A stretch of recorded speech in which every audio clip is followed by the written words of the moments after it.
Agradezco la amable invitación que me realizaron por parte del Poder Judicial de la Ciudad de México a través del Instituto de Estudios Judiciales a la doctora María Elena Ramírez Sánchez, quien dirige este último, para participar como moderadora dentro del módulo de justicia para adolescentes de este 30º ciclo de conferencias de actualización judicial. Asimismo, me es muy grato darle una cordial bienvenida y presentar a nuestro ponente del día de hoy, mi estimado amigo y compañero juez, el maestro Cristóbal Urrutia Fernández, de quien me voy a permitir dar una breve reseña curricular de su amplia trayectoria profesional. Él es licenciado en Derecho por la Universidad del Valle de México. Cuenta con una especialidad en juicio oral y proceso penal acusatorio por el Instituto Nacional de Ciencias Penales. Es maestro en Ciencias Penales con especialización en Ciencia Jurídico Penal, igualmente por el mismo instituto. Es maestro en Derecho Procesal Constitucional por la Facultad de Derecho de la Universidad Panamericana. Cuenta con doctorado en Derecho Constitucional y actualmente se encuentra cursando la maestría en Estudios Judaicos por la Universidad Hebraica de México. Cuenta con diversos seminarios, diplomados y cursos, entre otros el Seminario Internacional de Defensa Judicial de los Derechos Humanos, impartido por la Escuela Libre de Derecho. Seminario Internacional de la Reforma Procesal Penal y su implementación, el caso México y Chile, impartido por la CETEC. El Seminario Internacional de Acceso a la Información Judicial y los Beneficios para la Sociedad, Seminario del Tribunal de Tratamiento de Contradicciones, de Razonamiento Jurídico y Herramientas Argumentativas y de Argumentación y la Prueba de los Hechos. Diversos diplomados igualmente, tanto en materia de justicia penal para adolescentes, impartido tanto por nuestra institución, así como por la Procuraduría General de Justicia del Distrito Federal, así como diplomados en interpretación y argumentación jurídica, impartidos por la Facultad de Derecho de la Universidad Panamericana, así como por nuestra Casa de Justicia. Asimismo, cuenta con cursos de preparación, tanto para el aspirante al cargo de juez penal, de actualización en materia de justicia para adolescentes, de capacitación para jueces, de capacitación en la reforma procesal penal en México, ellos impartidos igualmente por nuestra Casa de Justicia. Cuenta con el curso de convencionalidad, derechos humanos, tratados internacionales y su aplicación en el nuevo proceso penal por la Universitat Pompeu Fabra de Barcelona y con diversos simposios, entre ellos el Internacional Virtual en Neurociencias, impartido por el Consejo Mexicano de Neurociencias. Dentro de su trayectoria judicial, se ha desempeñado en nuestro Tribunal Superior de Justicia de la Ciudad de México a partir del año de 1996 como administrativo especializado. Igualmente ha sido secretario proyectista en el Juzgado 56º Penal, en la 9ª Sala Penal, hoy 2ª Sala Penal, en la 11ª Sala Penal, hoy 4ª Sala Penal, y se ha desempeñado como juez cuarto de transición en materia de justicia para adolescentes, juez séptimo de proceso escrito en materia de justicia para adolescentes y actualmente como juez tercero del sistema procesal penal acusatorio en materia de justicia para adolescentes, además de que ha fungido como magistrado por Ministerio de Ley en la 4ª Sala Penal. Asimismo es docente tanto en el Instituto de Estudios Judiciales de nuestro tribunal, en el Instituto de la Judicatura Federal, en diversas instituciones educativas públicas y privadas. Y ha impartido diversos cursos, diplomados y conferencias referentes al sistema integral de justicia penal para adolescentes y a las neurociencias aplicadas al derecho. El maestro Urrutia Fernández va a exponer el tema los aspectos biopsicosociales de las y los adolescentes en conflicto con la ley, para lo cual le cedo el uso de la voz al maestro. Adelante, por favor. Muchas gracias, amiga, muy amable por la presentación. Y bueno, muy buenas tardes a todos los asistentes, a todas y a todos los asistentes. También quiero agradecer evidentemente al Tribunal Superior de Justicia, la institución que por tantos años nos ha dado la oportunidad de desarrollarnos, empeñarnos en esta hermosa carrera que es el derecho. Y quiero también agradecer a la doctora María Elena Ramírez Sánchez, directora del Instituto de Estudios Judiciales. Muy amable, doctora, muchas gracias por la invitación y por abrir el espacio para poder compartir temas que considero que son muy importantes en el sistema de justicia penal para adolescentes.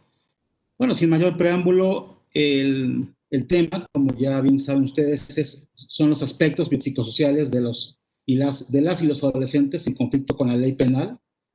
Pero esto, para tener un contexto, evidentemente, pues debe ser enmarcado en la ley, ¿verdad? En el sistema de justicia penal para adolescentes como paradigma de un sistema complejo. Bien, ¿para qué nos sirven los aspectos biopsicosociales de los adolescentes? Bueno, básicamente o principalmente, de manera muy importante, para poder contestar la siguiente pregunta. ¿Qué aspectos, factores o circunstancias motivan a los adolescentes a cometer delitos? Y es una pregunta evidentemente provocativa para el público. Me gustaría que en este momento ustedes, desde el lugar donde se encuentran, pensaran acerca de esta pregunta. Quizá se han enterado a través de las noticias de algún asunto donde algún adolescente se haya visto involucrado. Creo que sería imposible no saberlo. Hay, lamentablemente, hoy en día muchos adolescentes que se involucran con conductas delictivas.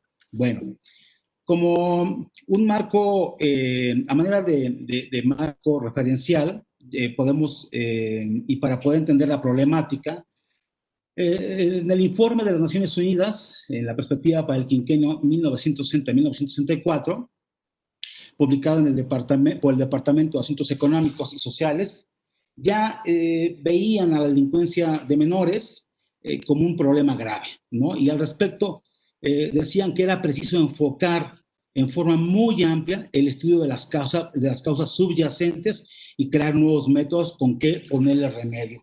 Entonces, esto evidentemente abre la puerta a que la respuesta que demos al problema del conflicto de los adolescentes con la ley no solamente la encontramos en los aspectos meramente procesales o dogmáticos. Ya en el caso mexicano, en nuestro caso nacional, ya a partir de la reforma del 23 de febrero del 65, la Constitución Federal, en su párrafo cuarto, estableció instituciones para el tratamiento de menores infractores. Con motivo de esta reforma, pero incluso desde antes, se dieron una serie de legislaciones para atender precisamente a los adolescentes que entraban en conflicto con la ley penal, pero no solamente este rubro, sino también adolescentes que estaban en situación de riesgo social o aquellos que conocíamos como los incorregibles. No podemos ahorita tocar esas diferencias por lo breve del tiempo, pero son todas esas leyes las que hasta antes de la ley nacional que rige el sistema procesal penal acusatorio en materia de justicia para adolescentes, eran aplicables en nuestro país. Ya para el 2005 se reformó nuevamente el párrafo cuarto del artículo 18 constitucional, el 12 de diciembre precisamente, y aquí, a diferencia del anterior contenido, donde solamente se establecen instituciones, ahora se establece un sistema integral. Bueno, este sistema integral de justicia para adolescentes será aplicable a aquellas personas que cometan conductas delictivas, hechos delictivos, y tengan entre 12 años cumplidos y menos de 18 años de edad. La ley nacional replica precisamente esos aspectos en su artículo primero, donde establece que esta ley nacional se va a aplicar a quién, bueno, pues a los adolescentes que tengan entre 12 años cumplidos y menos de 18 años de edad y realicen conductas tipificadas como delito por las leyes penales. El artículo segundo de la ley en comento, en su fracción primera, precisamente hace alusión nuevamente a que el objeto del sistema es establecer un sistema integral, ¿no? Entonces, evidentemente, pues ahí tiene más objetos esta ley: garantizar los derechos de las personas, establecer los principios rectores del sistema, establecer los mecanismos alternativos, determinar las medidas de sanción, definir instituciones órganos y autoridades especializadas, establecer los procedimientos de ejecución, determinar los mecanismos de cumplimiento, sustitución y terminación de las medidas de sanción. Pero el punto que yo, sobre lo cual quiero llamar su atención, principalmente, es que se estableció un sistema integral. Bien, ese sistema integral, bueno, tiene un propósito, o tiene un objetivo. El sistema tiene un objetivo. Evidentemente que al establecerse la existencia jurídica del hecho señalado como delito, la responsabilidad del adolescente, en su caso, la aplicación de una sanción, bueno, deberá de tener un fin socioeducativo. De esta manera, podemos entender nosotros que el fin del sistema integral de justicia penal para adolescentes, si bien es cierto, más bien, si bien el artículo 20, apartado de la fracción primera de la Constitución Federal, establece cuáles son los fines del proceso en el sistema de justicia penal de adultos, no obstante, en el sistema de adolescentes hay unos fines específicos. Esos fines específicos son socioeducativos. Bien, entonces surge la siguiente pregunta. Si la Constitución estableció un sistema integral, ¿qué tipo de sistema es este sistema integral de justicia penal para adolescentes? Y para ello, evidentemente, pues tendríamos que primero atender a esta pregunta, ¿qué es un sistema? No les traigo una definición, sino sus componentes. Un sistema, vamos a llamarlo así, no complejo, es un conjunto de partes o elementos. Pueden ser materiales, pueden ser inmateriales, pueden ser información o conceptuales. Deben estar organizados, interrelacionados entre sí, o al menos con alguno de sus componentes, que actúen de manera conjunta, ordenada, para la consecución de ciertos fines, de ciertos objetivos, y evidentemente pues debe de tener un propósito, ¿no? Ya vimos que el objetivo o los fines de este sistema de justicia juvenil son socioeducativos. Bueno, evidentemente pues que el tema es complejo, y uno podría pensar que el sistema de justicia penal para adolescentes es meramente un sistema no complejo, ¿no? Creo que el sistema cumpliría con todos estos requisitos porque, como más adelante lo vamos a ver, se requiere de un perfil especializado. Sin embargo, también debemos tener en cuenta que existen sistemas complejos. Y los sistemas complejos, para empezar, no existe una definición universalmente aceptada. No hay una autoridad a nivel mundial, a nivel internacional, que defina los sistemas complejos. Pero podemos entender este concepto, este punto, pues como podemos incluso definir la inteligencia, como podemos entender la inteligencia. Aunque tampoco hay una definición aceptada de la misma, sin embargo, podemos reconocer a las personas que son inteligentes de las que no son. Incluso sabemos hoy en día, a través de las neurociencias, que hay un conjunto, hay varios tipos de inteligencia. Y bueno, aquí les puse algunas personalidades. Ustedes podrán definir desde su perspectiva quién les parece inteligente, quién no lo es, pero aún así hay diferentes tipos de inteligencia. Bueno, entonces, si bien lo contamos con una definición universalmente de la inteligencia, sí se pueden advertir sus características y propiedades. Lo mismo pasa precisamente con los sistemas complejos. Los sistemas complejos se caracterizan porque sus componentes o elementos por sí mismos, fíjense ustedes, a diferencia de los sistemas que llamamos no complejos, constituyen o contienen subsistemas, lo que hace más complicado identificar obviamente sus componentes. Evidentemente sus componentes se afectan mutuamente. Miren ustedes, aquí les pongo en pantalla clases de sistemas complejos, ¿no? Ahí ustedes obsérvenlos, ustedes consideran que, o al menos ustedes habían considerado que estas imágenes que tienen ante sus ojos constituyen sistemas complejos. Bueno, evidentemente sí son sistemas complejos, incluso el hormiguero es un sistema complejo. Los sistemas complejos incluso tenemos que estudiarlos desde la física matemática. Uno de los paradigmas de sistemas complejos más complejos, evidentemente, es el cerebro. Ya lo decía Erwin Schrödinger en su libro ¿Qué es la vida? Se preguntó, ¿por qué los átomos son tan pequeños? Y dijo, algo tan complejo como los seres vivos no se pueden hacer con unas cuantas partes. Se necesitan millones y millones de moléculas para hacer algo tan complicado como es el cerebro. Bien, el estudio de los sistemas complejos, estimadas amigas y amigos, solo puede ser hecho, y esto es algo en lo que quiero también ser muy puntual y dejarlo muy claro, porque esto es muy importante para poder comprender el sistema integral de justicia penal para adolescentes. Los sistemas complejos solamente pueden ser estudiados, analizados, operados desde la interdisciplinariedad. El trabajo interdisciplinario no consiste entonces en la suma del estudio de las partes integrantes, sino debe ser una metodología. La interdisciplinariedad es una metodología que permite estudiar, en este caso concreto, el comportamiento de los adolescentes, su desarrollo y su evolución en su grupo familiar, en su grupo de pares, en su sociedad, en todo su medio ambiente. La interdisciplinaridad, entonces, no es la suma de los estudios especializados que se requieren para estudiar este sistema de justicia penal para adolescentes.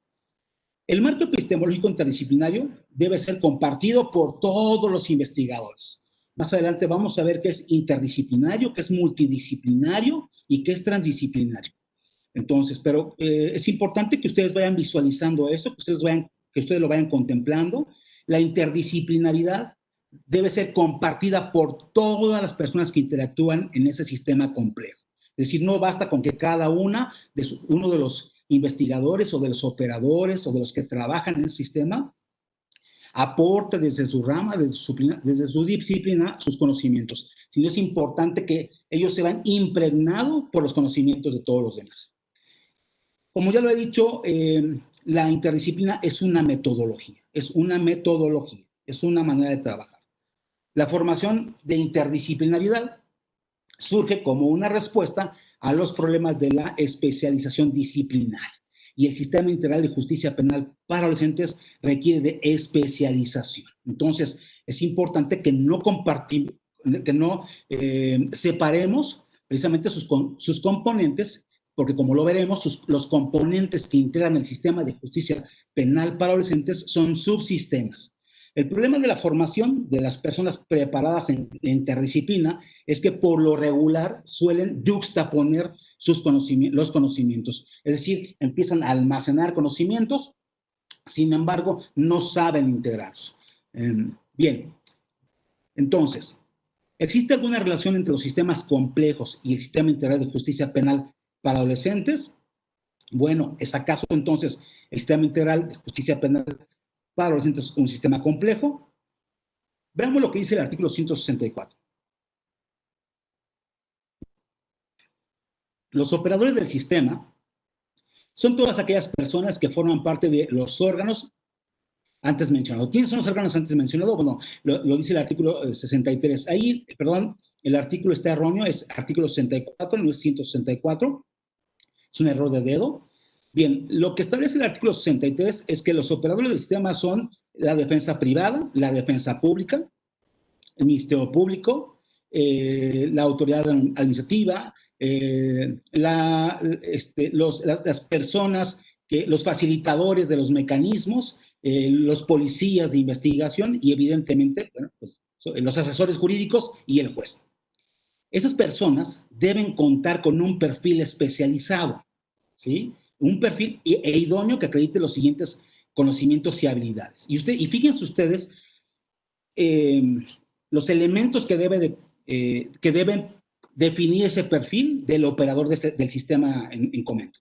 Primeramente, la fracción primera establece los conocimientos interdisciplinarios en el tema de derechos de los niños, niñas y adolescentes. Obviamente, conocimientos científicos en el sistema integral, conocimientos del sistema penal acusatorio, evidentemente, y aunque aquí no lo dice, pues conocimientos en la dogmática penal, porque en términos de lo que establece el párrafo cuarto del 18 constitucional y el artículo primero de la ley nacional, los adolescentes que entran en conflicto con la ley penal, al tener 12 años cumplidos y menos de 18 años, lo hacen precisamente porque cometen conductas delictivas. Entonces, el derecho penal, no hay una dogmática penal de adolescentes, sino una dogmática penal de adultos, ¿sí? Entonces, tenemos también que comprender dentro de este perfil, pues, el conocimiento de la dogmática. Las medidas de sanción especiales, la prevención del delito y el desarrollo de habilidades de los adolescentes. Pero me regreso un momentito.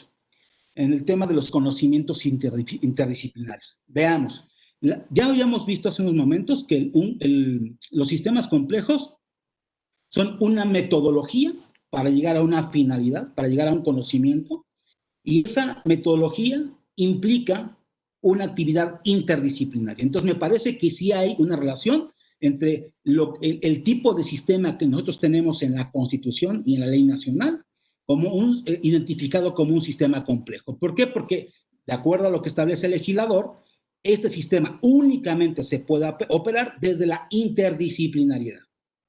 Bien, como podemos observar, la ley nacional, el operador u órgano del sistema requiere obligadamente desarrollar un perfil basado en una forma interdisciplinaria, en el ámbito de sus atribuciones.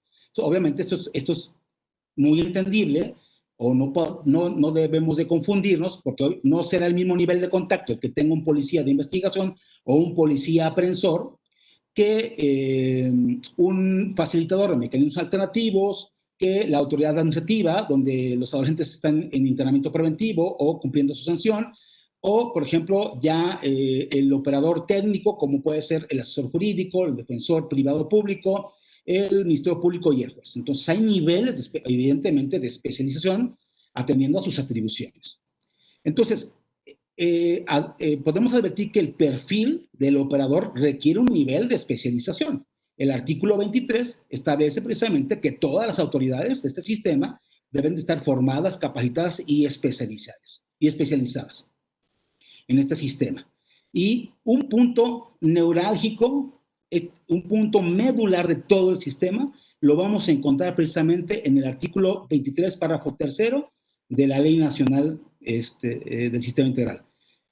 Y es que además de que el operador debe de conocer los fines del sistema integral, también, y las importancias de sus etapas, particularmente, y por eso aquí lo pongo en rojitas y con amarillo, particularmente los operadores del sistema debemos de entender, de conocer, de anticiparnos, de informarnos, de investigar las condiciones que motivan que las personas sujetas a esta ley cometan o participen en hechos señalados como delitos por las leyes penales, y las circunstancias de la etapa correspondiente a la adolescencia, porque recordemos aquí que en el Sistema Integral de Justicia Penal, para adolescentes, en su artículo 5, tenemos diversos grupos etarios. El grupo etario 1, de 12 a menos de 14, de 14 a menos de 16, y de 16 a menos de 18 años. Cada grupo etario corresponde pues, a momentos distintos, a momentos que distinguen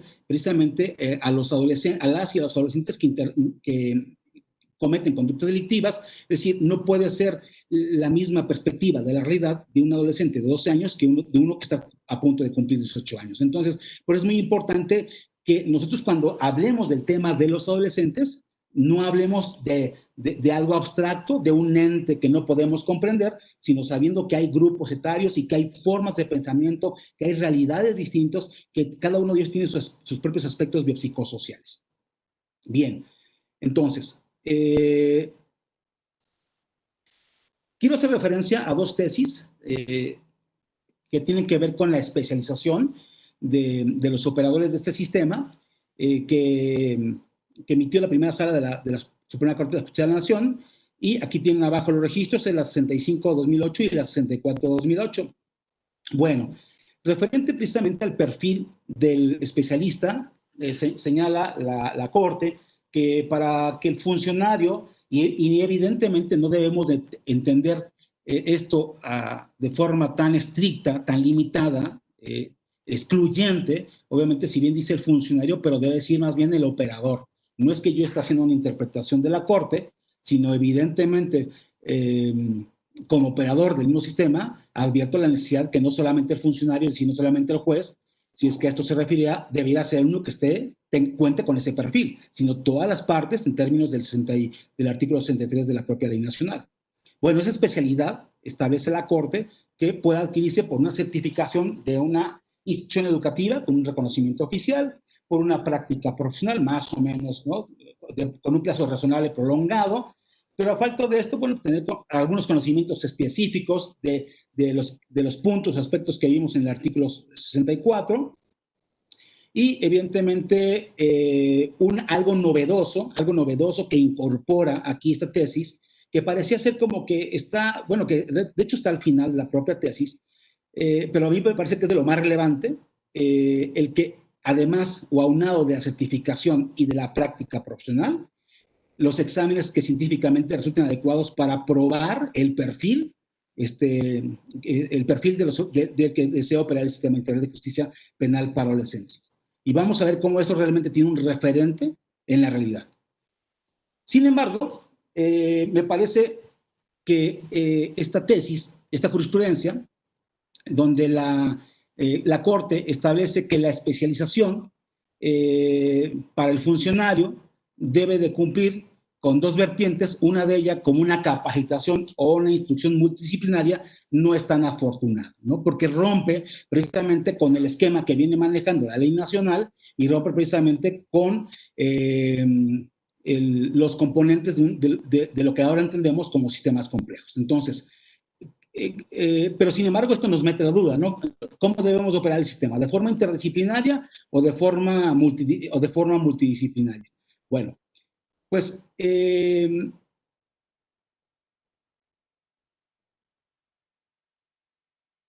la pregunta sería entonces, ¿existe alguna diferencia entre multidisciplinaridad e interdisciplinaridad? Vamos a ver precisamente aquí lo que es multidisciplinario, interdisciplinario y transdisciplinario. Voy a regresar a la primera, la multidisciplinaridad. Bueno, primeramente yo considero que son niveles, estos conceptos son niveles de acercamiento al objeto materia del conocimiento, que son niveles de investigación. Entonces, la multidisciplinaridad concretamente se refiere a la búsqueda, a la adquisición de conocimientos de interés, de desarrollo de habilidades en múltiples campos. Básicamente, cuando todos pasamos por este nivel de conocimiento, de investigación, cuando fuimos a la primaria, cuando fuimos a la secundaria, ¿qué es lo que pasaba ahí? Bueno, estudiábamos distintas materias, matemáticas, ciencias naturales, física, español, química, literatura. Sin embargo, todo lo estudiábamos de forma compartimentalizada, ¿sí? Es decir, por separado. De esta manera, la multidisciplinaridad pues no nos es de mucha ayuda, no es de mucha ventaja, a menos de que logramos conectar los saberes y valores de dichos campos. Entonces, no, quiero que recuerden esto, lo multidisciplinario es propiamente la búsqueda y la adquisición de conocimientos de forma separada. El siguiente nivel de conocimiento o de investigación de conocimiento es la interdisciplinaridad. Esa es la habilidad, ¿ya? Esa es una habilidad, una vez que hemos acumulado el conocimiento, una vez que hemos adquirido conocimiento de muchas áreas, entonces desarrollamos la habilidad y la práctica de combinar, de integrar elementos, valores, el conocimiento, la técnica práctica, a efecto de identificar, bueno, las paradojas, analogías, entonces en ese sentido, en un enfoque desde múltiples puntos de vista y enfocados en distintos aspectos de los fenómenos y procesos que trabajamos. Es relativamente, digamos, fácil su puesta en marcha y estímulo a través de la combinación muy puntual de disciplinas para fenómenos o áreas específicas, por ejemplo, la música y las matemáticas, la psicología y el derecho, las neurociencias y la biología. Venimos hablando de la interdisciplinaridad. Entonces, la interdisciplinaridad es esa habilidad que debemos de desarrollar, ¿sí? Aquí tenemos algunos ejemplos, por ejemplo, la música y las matemáticas. Una cosa es tomar clases de música y por otro lado clases de matemáticas a entender que la música son matemáticas. Una cosa es saber estudiar psicología por un lado, ¿no? Y saber cuáles son sus fines, para qué nos puede ayudar la psicología, por otro lado estudiar el derecho y dedicarnos a alguna rama del mismo, y otra cosa es, por ejemplo, ¿de qué nos sirve unir la psicología y el derecho? Bueno, de mucho. A partir de las neurociencias se ha desarrollado una nueva materia de estudio que se llama, seguramente muchos de ustedes ya la habrán escuchado, psicología del testimonio.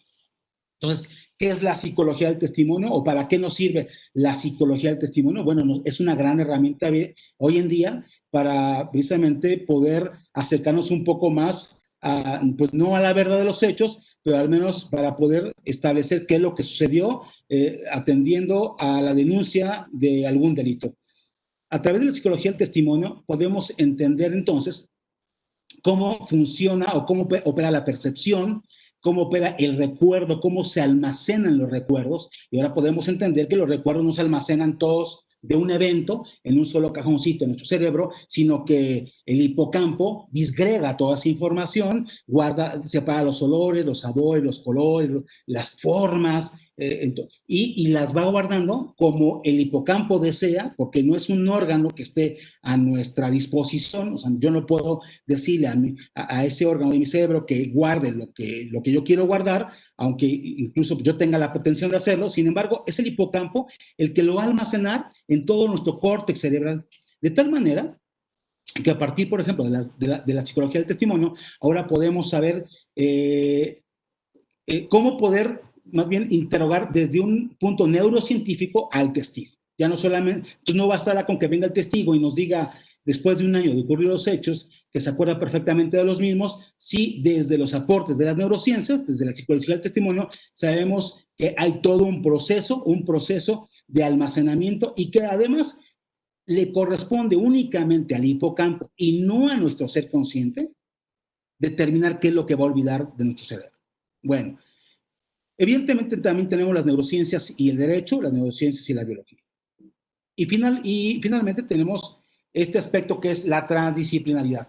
Una vez que hemos adquirido los conocimientos, una vez que hemos desarrollado la habilidad, bueno, ahora tenemos la oportunidad de ponerlos en práctica. Es la práctica entonces de un aprendizaje, un quehacer holístico que trasciende las divisiones tradicionales del saber y el conocimiento, pero no necesariamente las ignora.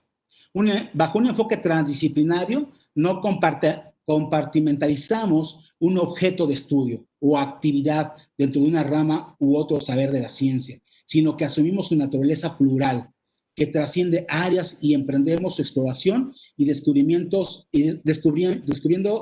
abierto a otras ramas que nos lleven.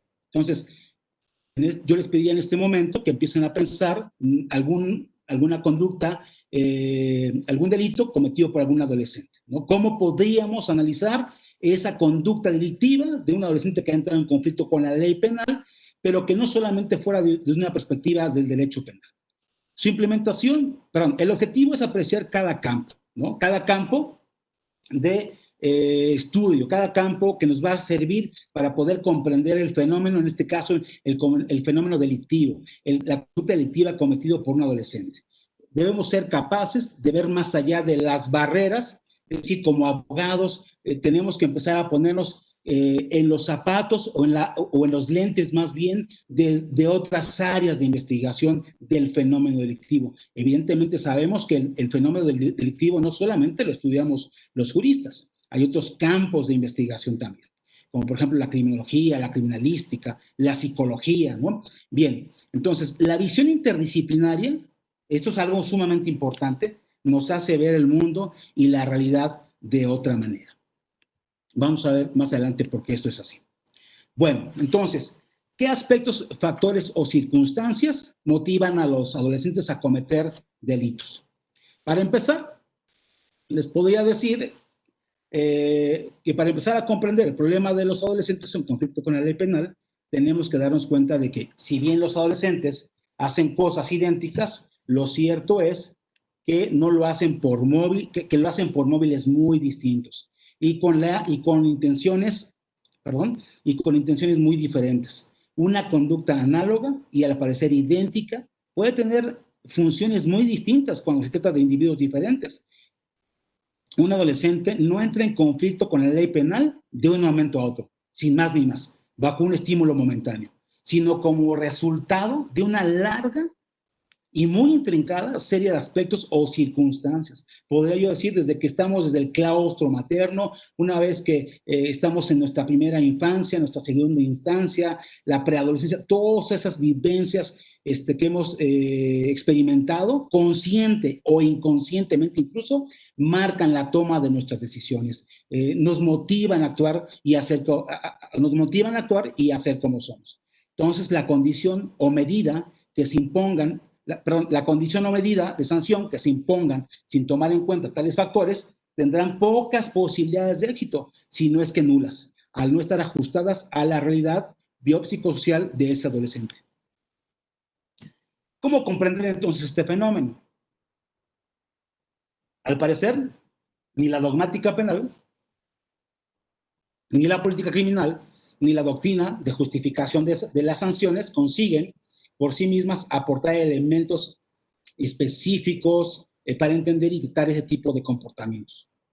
Las insuficiencias de estas disciplinas orillan al estudio de nuevos campos de investigación para descifrar la naturaleza de la conducta humana y sus vínculos con la sociedad. Las neurociencias, la ciencia cognitiva, la genética del comportamiento, la epigenética y la psicología evolutiva. Todas esas ramas del conocimiento son importantes para que nosotros podamos operar dentro del sistema integral que estamos comentando. ¿Sí? Y cada una merecería, obviamente, módulos o cursos de muchas horas para poder comprender su esencia y las herramientas que nos ayudan precisamente a poder darle respuesta a nuestra interrogante de qué aspectos o factores o circunstancias motivan a los adolescentes a cometer delitos. Bien, entonces, el estudio de la motivación del comportamiento delictivo en los adolescentes continúa siendo un complejo tema que amerita la continua profundización y caracterización según el país. En México, a mí me parece, no he encontrado, pero puedo estar equivocado, no se ha realizado, como en otras latitudes, un estudio interdisciplinario que contemple la caracterización del perfil de los adolescentes en conflicto con la ley desde una perspectiva, miren ustedes, una perspectiva neurocognitiva, motivaciones personales, psicosociodemográfica y un análisis sociofamiliar. Bueno, pero si nosotros somos abogados, estudiamos la licenciatura en Derecho, tenemos que hacer una maestría o un doctorado en Derecho, pero queremos operar el sistema integral de justicia penal para adolescentes, ¿por qué tendríamos, ahora que tenemos toda una formación académica, ahora por qué tendríamos que tener estos elementos o tendríamos que empezar a comprender estos saberes si esa no es realmente nuestra formación? Sin embargo, fíjense ustedes, en República Dominicana se realizó un perfil del adolescente en conflicto con la ley penal. Esto es una aproximación multivariable de la participación en actos delictivos por parte de adolescentes. Todos los estudios realizados en el marco de esta investigación aclaran que comprender o describir los factores que inciden en la delincuencia juvenil requiere un análisis multivariable. ¿Qué quiero decir qué quiere decir esto? Y lo que debe de quedar entendido. Es decir, para dar respuesta a este conflicto al que nos venimos refiriendo, ya no es suficiente con tener conocimientos procesales del derecho procesal penal y de la dogmática penal. Requerimos de tener conocimientos de los aspectos psicológicos, neurológicos y sociales, porque esos tienen gran importancia, gran relevancia en los adolescentes y es lo que los motiva en gran manera a cometer precisamente las conductas delictivas. En ese sentido, el resultado de este estudio aporta una comprensión de la problemática desde diversas perspectivas biopsicosociales y los resultados de la interacción entre ellas. Diversos países de Latinoamérica, lamentablemente México no, y en Europa han investigado la situación de los adolescentes en conflicto con la ley penal, con el fin de identificar las circunstancias y motivación para cometer la infracción, evitar la reincidencia y determinar los programas que pueden prevenir y hacer efectiva la reinserción social.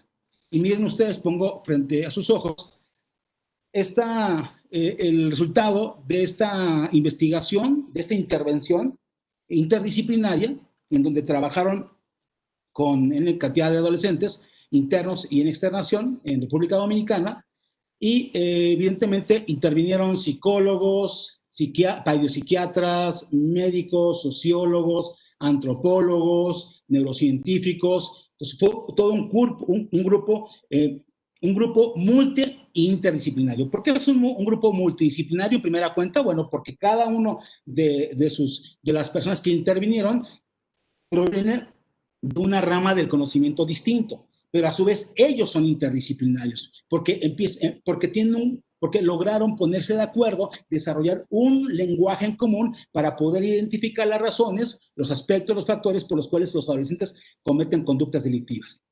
Hoy en día, seguir considerando que los adolescentes cometen conductas delictivas solamente porque necesitan dinero es una cuestión que nos retrotrae a un positivismo, ¿no?, de más de 2 siglos de añejamiento, ¿no? Entonces, ahora, de acuerdo entonces a esta investigación, podemos advertir que las razones, los motivos por los cuales cometen conductas delictivas los adolescentes, pues son las siguientes. Por ejemplo, falta de estimulación, oportunidad o falta de consecuencias, búsqueda de excitación o curiosidad, búsqueda de ganancias materiales, represalia o venganza, defensa propia o defensa de otros, normas culturales o familiares, falta de autocontrol o impulsividad, búsqueda de aceptación de pares, mejora de autoconcepto y autoestima, insatisfacción social, búsqueda de gratificación sexual, demostración de poder o estatus, disregulación afectiva, estado emocional fisiológico negativo como pánico, ira o ansiedad, búsqueda de la felicidad y evitación del dolor,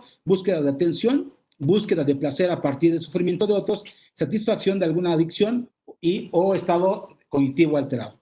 Para poder entonces llegar nosotros a poder o a concluir en un caso concreto para decidir, por ejemplo, qué condición aplicar en una suspensión condicional del proceso o qué medida imponer en un procedimiento abreviado o incluso en el juicio oral, pues tendremos que tener una serie de valoraciones interdisciplinarias que nos puedan proveer esos factores biopsicosociales de los adolescentes para que a su vez nos podamos desprender cuáles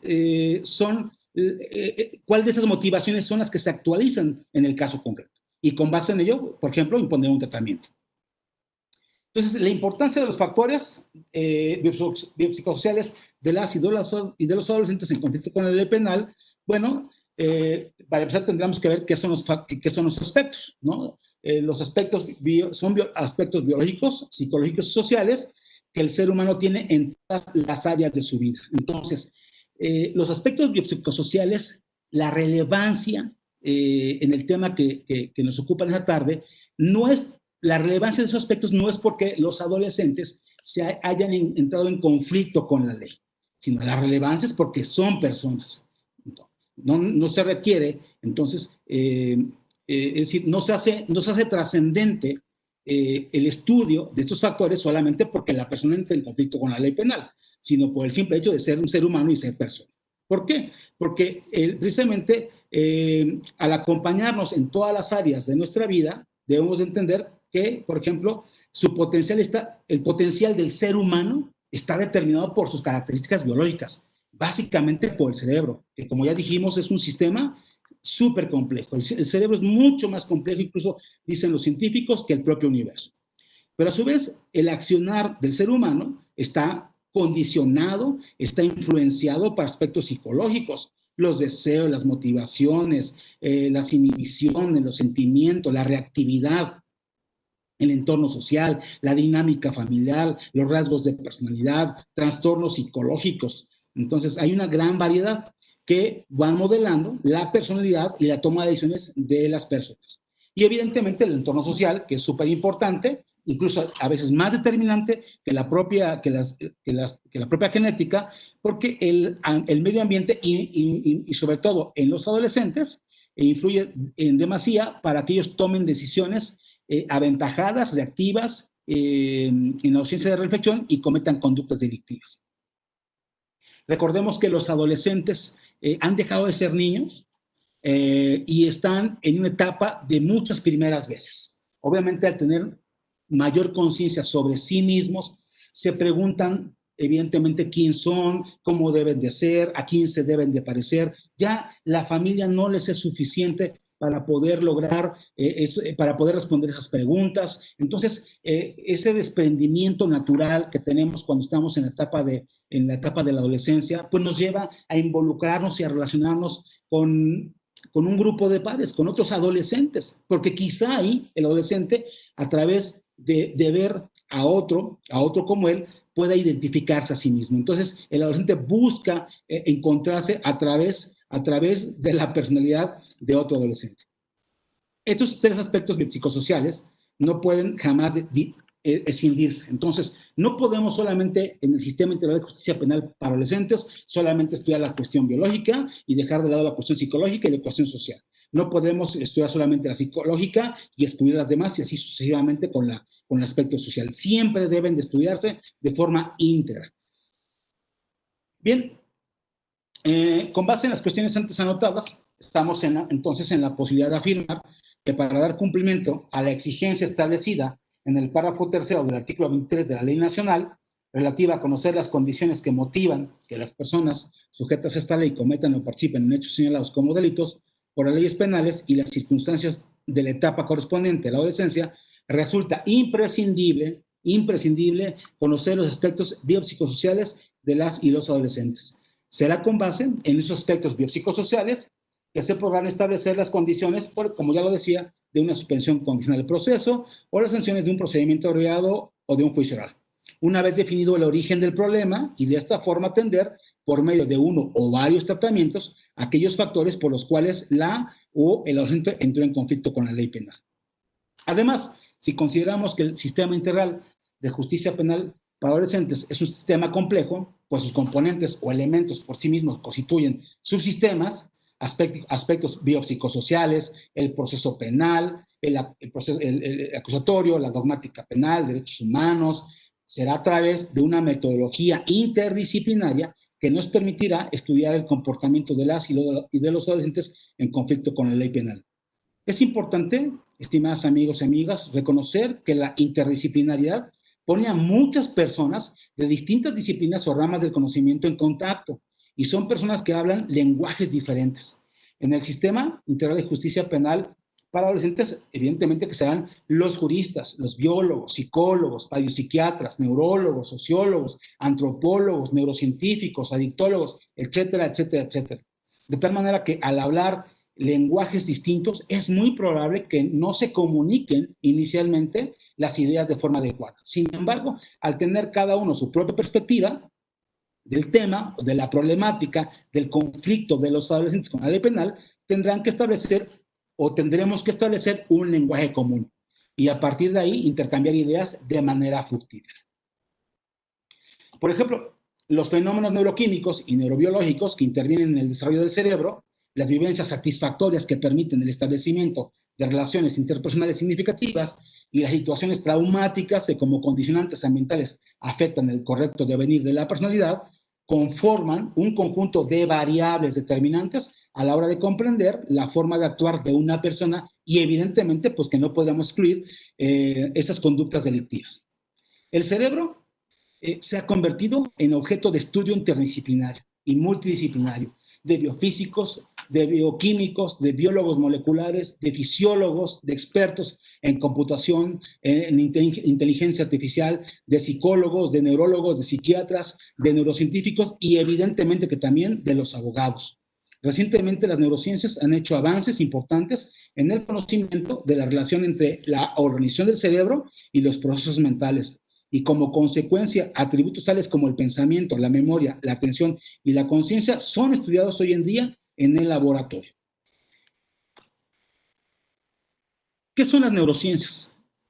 Ya no nos queda mucho tiempo, me parece que vamos a ir terminando, pero son las disciplinas o ciencias que la componen, que tienen como objeto la estructura. Entonces, una de las áreas de las neurociencias son estudiar el cerebro, sus lóbulos, determinados órganos como son la amígdala, el sistema límbico, el hipocampo, todo el cerebelo, en fin. Otra de las áreas de las neurociencias son la función, es decir, la cognición, la capacidad de generar conocimiento, motivación, memoria, emoción.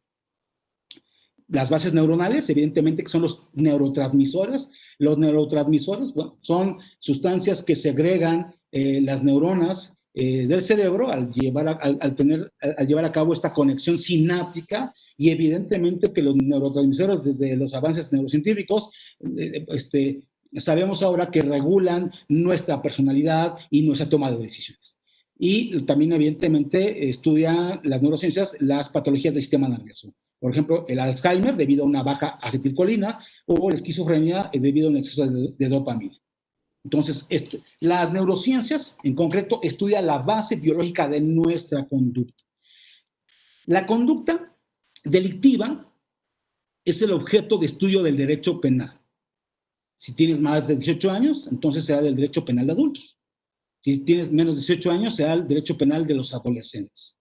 Sin embargo, esa conducta externada por algún factor biopsicosocial tiene una base biológica, tiene una base psicológica. Las neurociencias abarcan el estudio interdisciplinario y multidisciplinario del cerebro. En ellas convergen distintas ramas que van desde las ciencias naturales y las ciencias exactas hasta las humanidades. Bien, entonces ya para terminar, me parece que eso es importante. Hablemos rápidamente del cerebro del adolescente. ¿Qué pasa con el cerebro del adolescente? Bueno, muchos señalan que tiene fallas en su desarrollo, cuentan con problemas poco descifrables, siempre se encuentran alterados, son reactivos, pero básicamente quiero llamar la atención en tres aspectos del cerebro. Todos tenemos estos tres órganos, estas tres áreas del cerebro: la corteza prefrontal, el núcleo accumbens y la amígdala.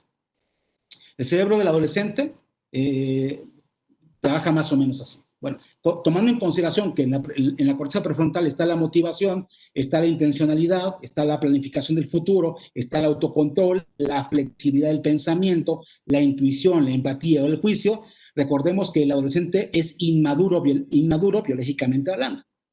Es decir, el prefrontal del adolescente no ha madurado.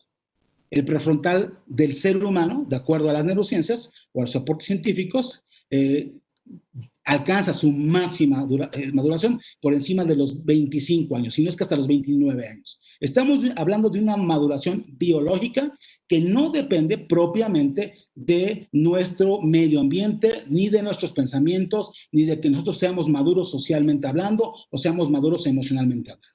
Simplemente es un proceso natural del ser humano, esa evolución del cerebro, desde que es formado el cerebro en el claustro materno hasta que mueren, ¿no? Entonces, podemos entender que el adolescente, al no tener madurez prefrontal, entonces no tiene una planificación del futuro, no tiene un autocontrol, biológicamente hablando, no tiene su freno biológico natural, que es el prefrontal, no es lo suficientemente potente para poder anticipar sus comportamientos, para limitar su reactividad. Hablando del núcleo accumbens, es una área del cerebro que está en el sistema límbico, en el área límbica del cerebro, y esta región, como aquí ustedes lo pueden leer, básicamente segrega dopamina, produce dopamina. Muchas cosas, evidentemente, producen dopamina al ser humano, por ejemplo, provenientes de fuentes naturales, los alimentos, el agua, la sexualidad, esto genera dopamina. Sin embargo, imagínense ustedes, en el núcleo accumbens está esa reactividad del ser humano, está esta búsqueda de riesgos, esa subestimación de los peligros, está la impulsividad. Y cada vez que un adolescente busca un riesgo, ¿verdad?, asume un riesgo, la consideración de ese riesgo hace que el cerebro del adolescente segregue dopamina. Entonces, al núcleo accumbens también se le llama centro de refuerzo. ¿Por qué? Porque una vez que el adolescente interpreta en su cerebro una conducta como placentera, ¿qué va a hacer? Pues va a repetir, va a condicionar la repetición de esa conducta.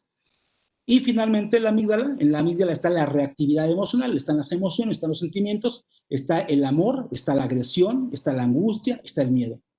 Los adolescentes, entonces, por su propio proceso biológico, podemos ver que tienen una corteza prefrontal inmadura, una amígdala desarrollada y un núcleo accumbens desarrollado. Es decir, un núcleo accumbens que está segregando demasiada dopamina en la búsqueda de riesgos, una amígdala desarrollada que es reactiva, que es emocional, y si a la par de esto, el prefrontal, además de que el prefrontal no ha madurado, el freno biológico no existe, tampoco existen límites claros por parte de las figuras parentales, evidentemente que aquí tenemos pues, una bomba de tiempo. Entonces, a muy grosso modo y de manera muy rápida, traté de resumir en esos pocos minutos la relevancia de los aspectos biopsicosociales en el sistema integral de justicia penal para adolescentes y, por tanto, el perfil, y por tanto, de ahí la relevancia de que el operador de ese sistema cuente con un perfil idóneo.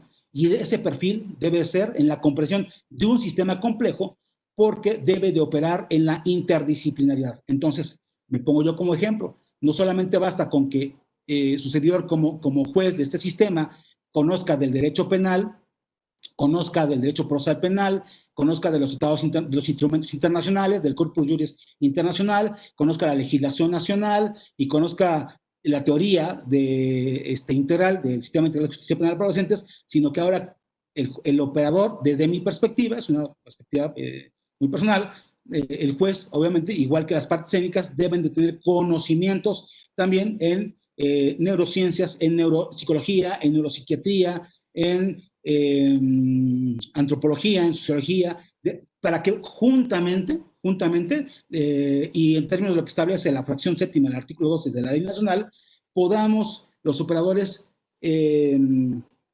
diseñar una respuesta.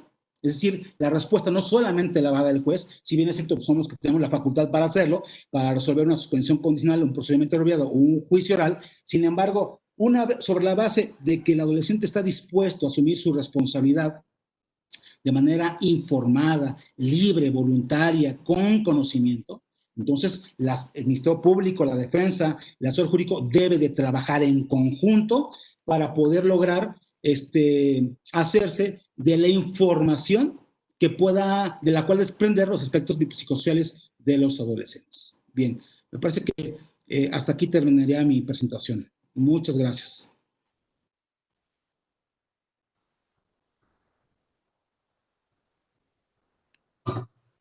Agradecemos al maestro Cristóbal Urrutia por su brillante exposición, que ha sido por demás enriquecedora para conocer amplia y claramente las circunstancias que envuelven a los jóvenes que por distintas razones se ven involucrados en un evento delictivo. Vamos a proceder con la sesión de preguntas y respuestas. En primer lugar, bueno, felicitan al maestro por su excelente ponencia. Muchas gracias. Y bueno, tenemos aquí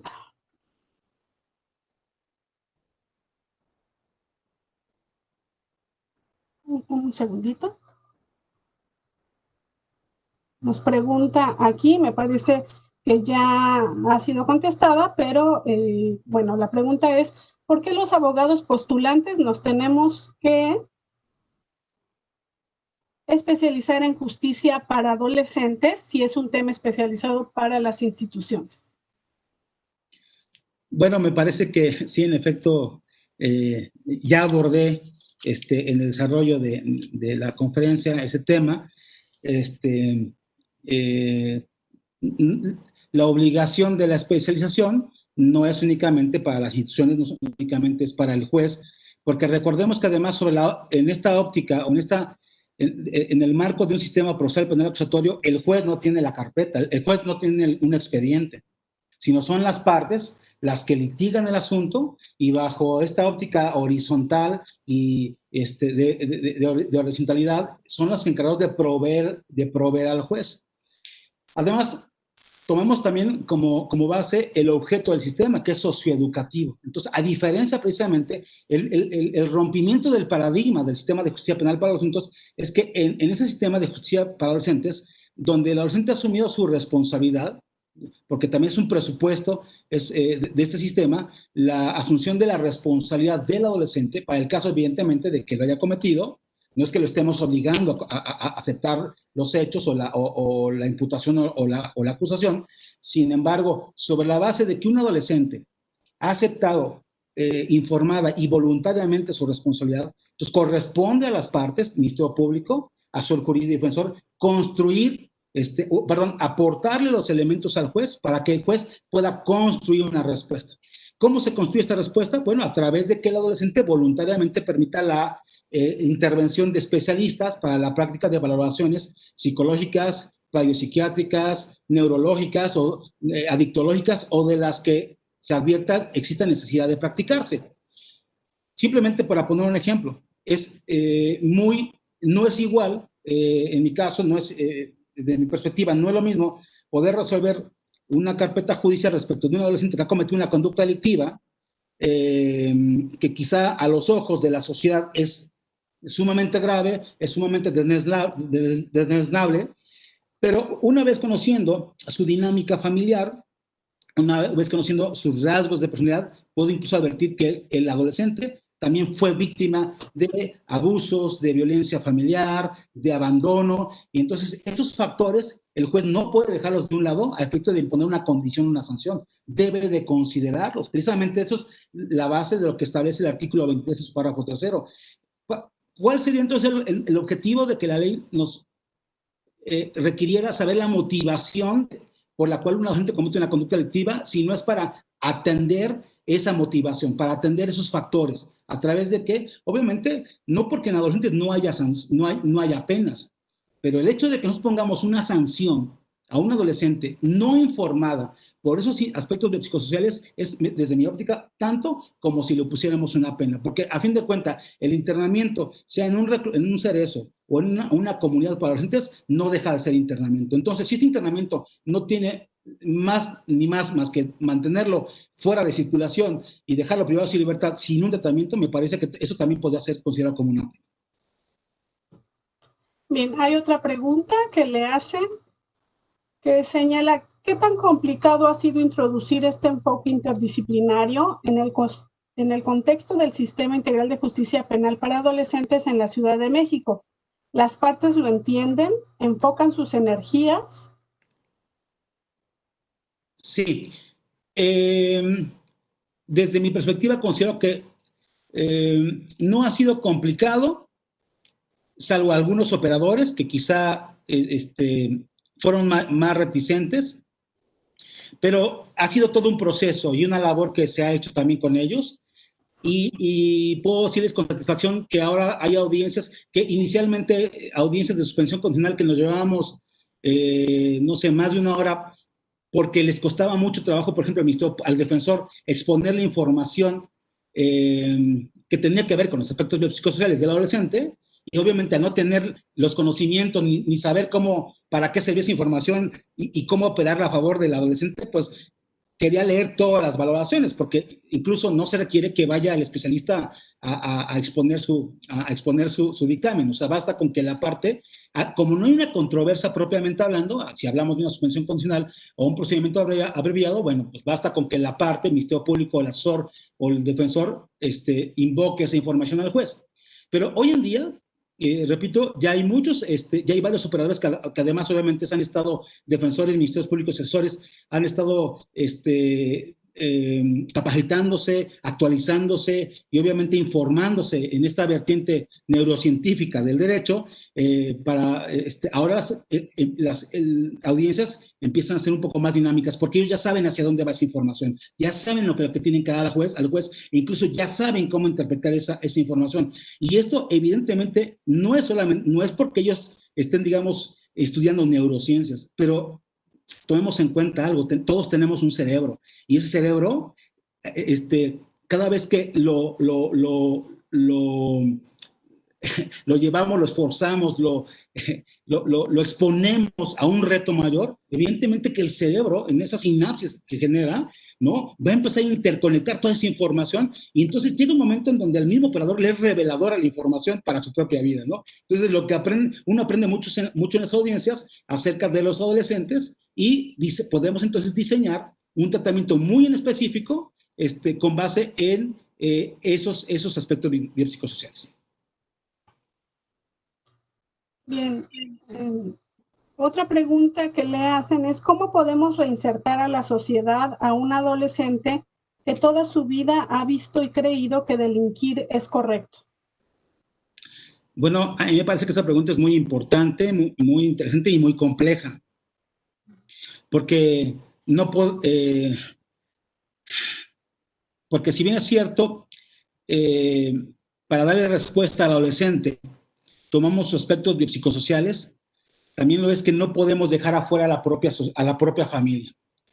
Entonces, para que realmente el sistema sea integral, debemos incorporar a la familia en la medida de las posibilidades. Evidentemente, no podemos obligar al papá, no podemos obligar a la mamá para que también se incorpore, no a título de sanción, que quede claro, tampoco a título de condición de una salida alterna, sino como una forma eh, de sensibilizarlos, ¿no? Que la problemática en la cual se encuentra el adolescente inicialmente se dio por la problemática que se ha dado en el núcleo familiar. Y la gente lo entiende muy bien, porque muchas mamás o papás se integran a esas terapias psicológicas o incluso adictológicas. Entonces tenemos adolescentes tomando su terapia individual, pero también a la vez familiar. Entonces, yo creo que en la medida que contemos o que este sistema cuente con instituciones y profesionistas o profesionales de la salud, evidentemente que podemos podemos obtener mejores resultados. Muy bien, muchas gracias. Hay muchas preguntas, por razón de tiempo ya no se podrán dar contestación a muchas, pero todas inciden precisamente en la temática que me parece que fue incluida dentro de la conferencia, de la implicación de las neurociencias en el tratamiento de los jóvenes adolescentes que se encuentran en conflicto con la ley. Con esto concluimos esta conferencia. Le damos las gracias a nuestro ponente, al maestro Amiga, yo además quisiera hacer compartir una última frase. Adelante, adelante. Solamente me quisiera compartirles esta frase de Nelson Mandela. No puede haber una revelación más intensa del alma de una sociedad que la forma en que se trate a sus niños y a sus adolescentes. Me parece que es una labor no solamente del Estado, no solamente de los gobiernos, sino también es una labor que nos corresponde a nosotros, a la sociedad, poder también aportar nuestro grano de arena. Y en ese sentido, no solamente el hecho de que yo sea operador, ya cumplí con mi función. Me parece que como sociedad, como parte de la sociedad, también tengo un deber y puedo hacer algo más para poder generar una cultura de respeto y también de salud mental. Sería todo, amiga. Muchas gracias. Totalmente de acuerdo con esa reflexión. La comparto completamente. Y bueno, con ello agradecemos al maestro por su excelente intervención. De igual manera, agradecemos a todos por conectarse y participar en esta conferencia. Invitamos a los asistentes a continuar con el 30º ciclo de conferencias de actualización judicial en el módulo de Derecho Laboral, con la primera conferencia titulada Principios procesales en la Ley Federal del Trabajo, con el ponente doctor José Dávalos Morales, catedrático de Seguridad Social de la Universidad Nacional Autónoma de México. Muchas gracias por su atención y que tengan buena tarde. Muchas gracias. Buenas tardes a todos. Gracias. Buenas tardes.